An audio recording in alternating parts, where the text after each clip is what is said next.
Welcome to everyone. আমরা দ্বিঘাত সমীকরণের উপর এর আগে একটা ভিডিও বানিয়েছিলাম, যেখানে কিছু কনসেপশন দেওয়া ছিল। আমি সেখান থেকে কন্টিনিউ করছি। নেক্সট আমাদের কি ছিল? দ্বিঘাত সমীকরণ গঠন যখন বীজদ্বয় প্রদত্ত, অর্থাৎ যদি কোনো দ্বিঘাত সমীকরণ ax square plus bx plus c equal to 0, আমি এটা ধরে নিচ্ছি যদি দ্বিঘাত সমীকরণ হয়, তাহলে মানে অ্যাকচুয়ালি দেখাতে হবে বীজদ্বয় যদি আলফা বিটা হয় তাহলে সমীকরণটা গঠন করে দেখাতে হবে। তো আমি সাপোজ ধরে নিচ্ছি সমীকরণটা হচ্ছে ax square plus bx plus c equal to 0। আর আমরা জানি বীজদ্বয় যদি আলফা বিটা হয় তাহলে alpha plus beta equal to minus B by A হয়, এবং alpha beta equal to C by A হয়। তো এখন ax square plus bx plus c equal to 0, এখান থেকে যদি আমি এ দিয়ে ভাগ করি, এ যেহেতু নন জিরো তাহলে এ দিয়ে ভাগ করা যায় B by A plus C by A. এখন বি বাই এ মানে কি লিখতে পারি? Minus of minus B by A আর সি বাই এ। আচ্ছা, মাইনাস বি বাই এ মানে কি? Alpha plus beta, alpha plus beta. C by A মানে কি? আলফা বিটা আমরা জানি। অর্থাৎ কি পেলাম? X square minus alpha plus beta x plus alpha beta. সুতরাং যদি দুটো বীজ জানা থাকে তাহলে বীজগাণিতিক সমীকরণটা কী হবে বা দ্বিঘাত সমীকরণ কী হবে? X square minus alpha plus beta x plus alpha beta equal to 0। অর্থাৎ এক্স স্কোয়ার মাইনাস বীজদ্বয়ের যোগফল প্লাস বীজদ্বয়ের গুণফল ইকুয়াল টু 0। আচ্ছা, এখানে একটা পাশে এক্স হবে অবশ্যই। এরপর আমরা একটা এক্সাম্পলের থ্রু দিয়ে এই বিষয়টা আরও ভালোভাবে বুঝব। কি আছে? একটি দ্বিঘাত সমীকরণের বীজদ্বয় -4 এবং 6 হলে সমীকরণটি গঠন করো। তো আমরা জানি কি না, সমীকরণটা কী হবে? X square minus alpha plus beta অর্থাৎ বীজদ্বয়ের যোগফল into x plus alpha into beta equal to 0। এখানে আলফা কত ভ্যালু দেওয়া আছে? আলফার ভ্যালু দেওয়া আছে -4 এবং বিটার ভ্যালু দেওয়া আছে 6। তাহলে কী হবে সমীকরণটা? X square minus of -4 plus 6 times x plus -4 into 6 equal to 0. This implies x square -4 plus 6 plus 2 পাবো, অর্থাৎ -2x -4 minus plus minus 24 equal to 0। অর্থাৎ যদি বীজদ্বয় -4 এবং 6 হয় তাহলে সমীকরণটি হবে x square -2x -24 equal to 0। এরপর মোস্ট ভাইটাল বা ইম্পর্টেন্ট কি আছে? দ্বিঘাত সমীকরণের বীজদ্বয়ের প্রকৃতি বা nature of roots of a quadratic equation. তো আমরা জানি যদি quadratic equation A x square plus B x plus C equal to 0 হয়, যেখানে এ নট ইকুয়াল টু 0 এবং এ কমা বি কমা সি প্রত্যেকেই বাস্তব সংখ্যা, রিয়েল নাম্বার হয়, তাহলে শ্রীধর আচার্যের সূত্রের সাহায্যে আমরা কি জানি? এক্স এর value -b plus minus root over of B square minus 4ac by 2a হয়। আচ্ছা, এখন এই রুটের মধ্যে যেটা আছে এর উপর ডিপেন্ড করে কিন্তু আমাদের সমস্ত এক্স এর মান কিন্তু বা নেচার যেটা হবে সেটা আমরা বলবো। তো এই রুটের মধ্যে যেটা আছে সেটাকে আমরা বলছি নিরূপক বা discriminant. D equal to B square minus 4ac। এই ডি এর উপর ডিপেন্ড করে পুরো নেচারগুলো চেঞ্জ হবে। দেখা যাক। X square plus B x plus C equal to 0 বীজদ্বয়ের প্রকৃতি কি বলা আছে? যদি ডি সমান 0 হয়ে যায়, ডি সমান 0 মানে এইটা আমরা পুরো 0 হয়ে যাবে, তাহলে এক্স এর ভ্যালু কী হবে? -b/2a। এক্স এর ভ্যালু -b/2a, অর্থাৎ এখানে দুটো বীজের মানই কিন্তু -b/2a হবে। অর্থাৎ বীজদ্বয় সমান alpha equal to beta equal to -b/2a হবে। নেক্সট, যদি নিরূপক বা D capital D non zero হয় বা অশূন্য হয়, তাহলে বীজদ্বয় কী হবে? এখানে অসমান হবে। অসমান হলে কী হবে? দুটো কন্ডিশান হয়, পজিটিভ হবে ডি এর ভ্যালু অথবা ডি এর ভ্যালু নেগেটিভ হবে। যদি এ কমা বি কমা সি এরা প্রত্যেকেই বাস্তব হয় এবং ডি পজিটিভ হয়, তাহলে বীজদ্বয় কী হবে? বাস্তব। কারণ আমরা জানি কমপ্লেক্স নাম্বার জাস্ট শিখেছি, রুটের মধ্যে নেগেটিভ থাকা মানে সেটা কমপ্লেক্সে চলে আসে, তাই না? আর B square minus four AC যদি পজিটিভ হয় তাহলে অসুবিধা নেই, তাহলে আর আমাদের ওই অমূলত সংখ্যা হবে খুব বেশি হলে, খুব জোর হলে অমূলত সংখ্যা হবে। তো যদি ডি পজিটিভ হয় তখন কী হবে, বীজদ্বয় বাস্তব, আর ডি নেগেটিভ হলে কী হবে, বীজদ্বয় কাল্পনিক। অর্থাৎ তখন একটা ওই আয়োটা বা চলে আসছে, আয়োটা চলে আসবে দুটোর মধ্যে মাইনাস মানে আয়োটা, তখনই কমপ্লেক্স চলে আসছে। এখন যদি বীজদ্বয় বাস্তব হয় তখন কী হবে, বীজদ্বয় বাস্তব হলে বীজদ্বয় কী হতে পারে, মূলত হতে পারে, অমূলত হতে পারে। কখন মূলত হবে, যদি এবিসি প্রত্যেকের রেশনাল নাম্বার হয়, এবিসি প্রত্যেকের রেশনাল বা মূলত হয়, আর ডি পূর্ণবর্গ রাশি হয়, মানে স্কোয়ার রুট হয় 16, ডি এর ভ্যালুটা পুরো ষোলো আসছে হয়তো, বা 81, সেক্ষেত্রে তো আমরা একটা সংখ্যা পেয়ে যাবো স্কোয়ার রুট পূর্ণবর্গ রাশি হয়, তখন বীজদ্বয় কী হয়ে যাবে, মূলত সংখ্যা হবে। এবার পার্টিকুলার যদি এ এর ভ্যালু 1 হয়ে যায় তখন কিন্তু ফ্র্যাকশন টার্ম থাকবে না, তখন বীজদ্বয় কী হয়ে যাবে, পূর্ণ সংখ্যা হবে, ফ্র্যাকশন থাকা পূর্ণ সংখ্যা চলে আসবে।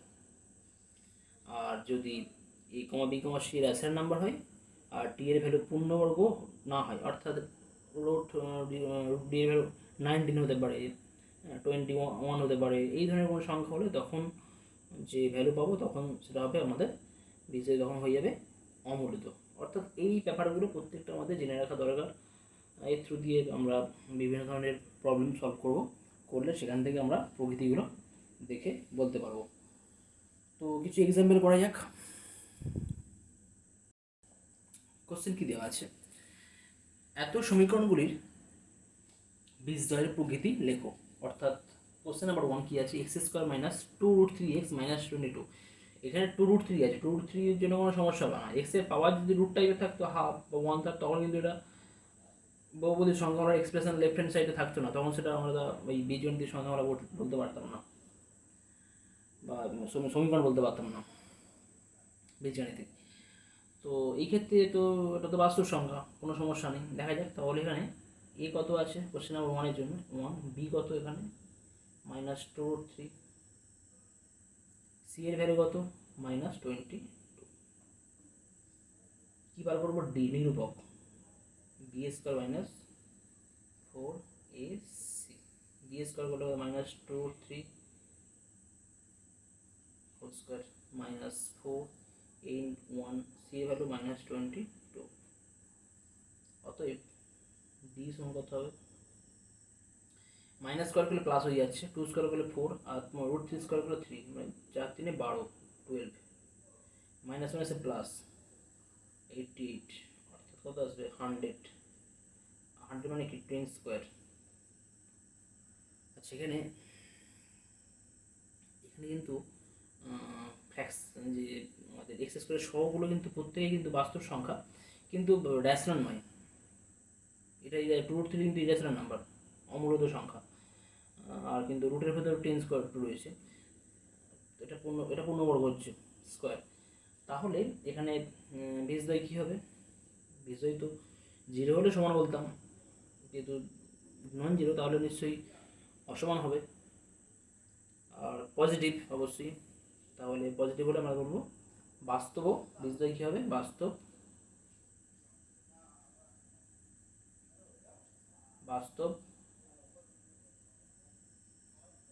অসমান।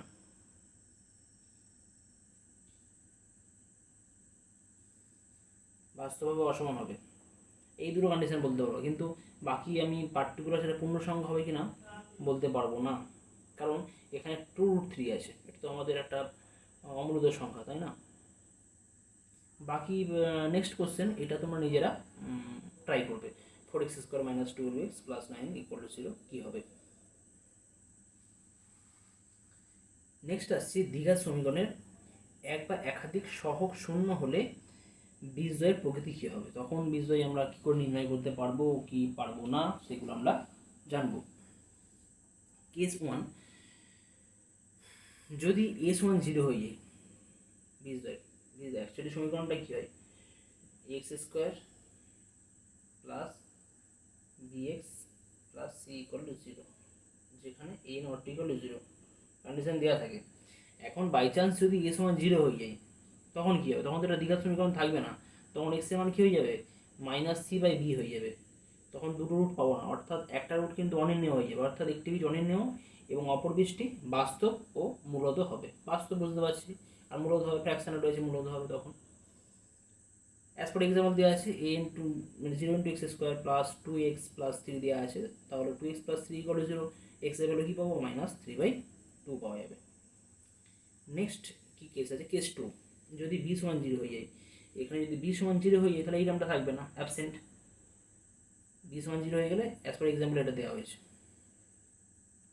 তাহলে কি পাবো 3x square equal to -5, x square equal to -5/3, তাহলে x equal to plus minus root of -5/3, অর্থাৎ এটা কিন্তু কী হয়ে যাচ্ছে, কাল্পনিক হয়ে যাচ্ছে এই ক্ষেত্রে। যাই হোক, এখানে বীজদ্বয় কিন্তু সমান হবে, বীজদ্বয়ের মান সমান, কিন্তু চিহ্নগুলো আলাদা, বিপরীত চিহ্ন যুক্ত হবে, x এর value plus minus root of -c/a হবে। কেস 3, যদি c এর ভ্যালু 0 হয়ে যায়, c এর ভ্যালু 0 হয়ে গেলে পরিষ্কার দেখতে পাচ্ছ একটা রুট তো 0 হবেই, কারণ আমাদের কী থাকে x square plus bx plus c থাকে, c যদি 0 হয়ে যায় তাহলে এই টার্মটা পড়ে থাকছে, অর্থাৎ একটা রুট তো 0 হবেই, আর একটা রুট কী হবে -b/a, একটি বীজ শূন্য এবং অপর বীজটি বাস্তব মূলত হবে। কেস 4 কী আছে, যদি a সমান b সমান 0 হয়ে যায়, তাহলে a সমান b সমান 0 হয়ে গেলে কী পড়ে থাকবে, জাস্ট লেফট হ্যান্ড সাইডে c পড়ে থাকবে ইকুয়াল টু 0, কিন্তু c তো যদি আমাদের নন জিরো হয় তাহলে তো আমরা কোনো রুট নির্ণয় করতে পারবো না এখানে। যাই হোক, এখানে কোনো বীজ আমরা নির্ণয় করতে পারবো না। যদি এর ভ্যালু 0, সি এর ভ্যালু 0 হয়ে যায় তাহলে কী হবে, তখন একটি বীজ শূন্য এবং অপরটি অনির্ণয়, কারণ তো পরিষ্কার ডিটেলস দেখা যাচ্ছে। আমরা আমার সাথে পাবো জাস্ট bx সমান 0, তাহলে একটা বীজ পাচ্ছি x এর ভ্যালু তখন শূন্যই পাবো। নেক্সট কেস 6 ক্লিয়ার আছে, b সমান 0, c সমান 0 এবং a নট ইকুয়াল টু 0, কী করে কী হবে, তখন দুটি বীজই কী হবে, উভয় বীজই শূন্য হবে, a নট ইকুয়াল টু 0 মানে এক্স স্কোয়ার থাকে, বাকিগুলো 0 হতে পারে, এক্স স্কোয়ার সমান 0 হলে তাহলে এক্স স্কোয়ার সমান 0, অর্থাৎ এক্সের ভ্যালু 0,0 হতে পারে, অর্থাৎ দুটো বীজই তখন শূন্য হবে। নেক্সট a b c তিনজনে 0 হয়ে যাচ্ছে, তিনজনে যদি 0 হয়ে যায় তাহলে লেফট হ্যান্ড সাইডে 0 ইকুয়াল রাইট হ্যান্ড সাইডে 0, তাহলে আমি এক্সের মানে যাই চুজ করি না কেন সবই তো 0 দিয়ে টেন্ড করবে, তাহলে সেটা কী হয়ে যাচ্ছে, আমাদের একটা অবেদ হয়ে যাবে, অর্থাৎ এক্সের সমস্ত মানের জন্য সমস্ত বাস্তব মানের জন্য যদি স্যাটিসফাই হয় তাহলে তাকে আমরা কী বলি, অবেদ বলি, তখন সেটা অবেদে পরিণত হয়ে যাচ্ছে। তো এই ধরনের প্রবলেম কিন্তু তোমাদের শর্ট টাইপ কোশ্চেনে থাকতে পারে, জয়েন্ট এন্ট্রান্স বা আমাদের জয়েন্ট এন্ট্রান্স, মেন, অ্যাডভান্স যে ধরনের এক্সামগুলো হয় সেখানে কিন্তু এই বেসিক্যালি এই থিওরি টাইপের উপর বেস করে কিছু কোশ্চেন থাকতে পারে। নেক্সট থিওরিম কি বলছে, বাস্তব সহগ বিশিষ্ট কোনো দ্বিঘাত সমীকরণের একটি বীজ কাল্পনিক হলে অপরটি প্রতিযোগী কাল্পনিক হবে, অর্থাৎ কোনো দ্বিঘাত সমীকরণ, suppose ax square plus bx plus c equal to 0, একটা এই দ্বিঘাত সমীকরণ রয়েছে, দেওয়া রয়েছে যে এর একটা রুট আছে আলফা প্লাস আয়োটা বিটা, একটা যে কোনো একটা বীজ কাল্পনিক হলে অপরটিকে প্রতিযোগী মানে সেই আমাদের যে কনজুগেট কমপ্লেক্স নাম্বার সেইটা এখানে চলে আসবে, অর্থাৎ আলফা মাইনাস আয়োটা বিটা কিন্তু আরেকটা এর প্রতিযোগী কাল্পনিক হয়ে যাবে, অর্থাৎ কনজুগেট কমপ্লেক্স নাম্বার সেইটা কিন্তু এখানে চলে আসছে, অর্থাৎ একটা যদি রুট দেওয়া থাকে অপর রুটটা আমরা খুব সহজে বার করতে পারবো। নেক্সট, মূলত সহগ বিশিষ্ট কোনো দ্বিঘাত সমীকরণের একটি বীজ অমূলত হলে, মূলত সহগ থাকতে হবে কিন্তু কমপ্লেক্স অমূলত থাকলে হবে না, suppose x for example 2x square minus 5x plus 3 equal to 0, এটা ঠিক আছে, কিন্তু যদি বলা হয় √2x square minus 5x plus 3, তখন কিন্তু এটা কাউন্ট করো, এটা এই ক্ষেত্রে এই সূত্রটা বা এই থিওরেম প্রযোজ্য হবে না। মূলত সহগ বিশিষ্ট কোনো দ্বিঘাত সমীকরণের একটি বীজ অমূলত হলে অপর বীজটি প্রতিযোগী অমূলত হবে, অর্থাৎ যদি একটা বীজ a প্লাস √b আকারে হয় তাহলে অন্যটা কী হবে, a মাইনাস √b হবে। ওকে, তো এই ছিল আমাদের কিছু বেসিক থিওরি। আরও কি আছে, নেক্সট দ্বিঘাত সমীকরণের সাধারণ বীজ কি আছে, এখানে কি থাকবে, কি শর্তে a1x square plus b1x plus c1 equal to 0 এবং a2x square plus b2x plus c2 equal to 0 দ্বিঘাত সমীকরণ দ্বয়ের একটি সাধারণ বীজ থাকবে অথবা দুটি সাধারণ বীজ থাকবে, কোন শর্তে সেটা বার করতে হবে। তো সাধারণ বীজ মানে কমন, যেটা এই সমীকরণের একটা বীজ হবে আবার এই সমীকরণের বীজ হবে, তো হচ্ছে কমন বীজ আলফা, তাহলে এই সমীকরণকে স্যাটিসফাই করলে কী পাবো, a1 alpha square plus b1 alpha plus c1 equal to 0। যদি এই সমীকরণে বসানো হয় কী পাবো, a2 alpha square plus b2 alpha plus c2 equal to 0। Next আমরা কী করবো, ক্রস মাল্টিপ্লিকেশান করলে কী পাচ্ছি এখান থেকে, তাহলে কী দেখা যাবে, alpha square divide by b1 c2 minus b2 c1 equal to alpha by c1 a2 minus c2 a1 equal to 1 by a1 b2 minus a1 b2 minus b2 a1 এটা পাবো। অতএব যদি প্রথম দুটো রেশিও থেকে আলফা স্কোয়ার বাই আলফা করি তাহলে কী পাবো, b1 c2 minus b2 c1 by c1 a2 minus c2 a1। অতএব কী পাচ্ছি এখান থেকে, alpha equal to b1 c2 minus b2 c1 divide by c1 a2 minus c2 a1। আর শেষের দুটো রেশিও থেকে আমরা কী পাবো, আলফার ভ্যালু জাস্ট ওপরে গুণ করে দিলে c1 a2 minus c2 a1 divide by a1 b2 minus b2, sorry এখানে পাচ্ছি a1 b2 minus a2 b1 হবে, এটা a2 b1, এটা হবে তোমার a1 b2 minus a2 b1। তাহলে এখানে আলফা ভ্যালু একবার এটা পাচ্ছি আর একবার এটা পাচ্ছি, তাহলে এই দুটো ভ্যালু যখন একটা বীজ কমন থাকবে তাহলে এই দুটো কমন ইকুয়াল হতে হবে। অর্থাৎ কী বলতে পারি, b1 c2 minus b2 c1 by c1 a2 minus c2 a1 equal to c1 a2 minus c2 a1 divide by a1 b2 minus a2 b1। অর্থাৎ কী পাবো এখান থেকে, c1 a2 minus c2 a1 whole square equal to a1 b2 minus a2 b1 into b1 c2 minus b2 c1 হতে হবে। মানে একটা root common থাকতে গেলে এই কন্ডিশন স্যাটিসফাই হতে হবে। এবার যদি বলে দুটো বীজ কমন হতে হবে, যদি বলে দুটো বীজ কমন হতে হবে, দুটো সাধারণ বীজ থাকবে, সেক্ষেত্রে কী হবে, সেক্ষেত্রে কিছু নেই, জাস্ট তখন আমাদের এই প্রত্যেকটা যে সহগ আছে সহগগুলো রেশিও কিন্তু সেক্ষেত্রে আমাদের 2 নম্বর যেটা আছে সেক্ষেত্রে আমাদের রেশিও হলো a1 বাই a2 ইকুয়াল হবে b1 by b2 equal to c1 by c2। এই কন্ডিশন, যদি এই কন্ডিশন স্যাটিসফাই করে তাহলে দুটো ইকুয়েশন আইডেন্টিক্যাল হয়ে যাচ্ছে, অর্থাৎ দুটো বীজ তখন ইকুয়াল হয়ে যাবে। আর এই কন্ডিশন স্যাটিসফাই হলে তখন বলবো একটি মাত্র কমন বীজ বা সাধারণ বীজ থাকবে।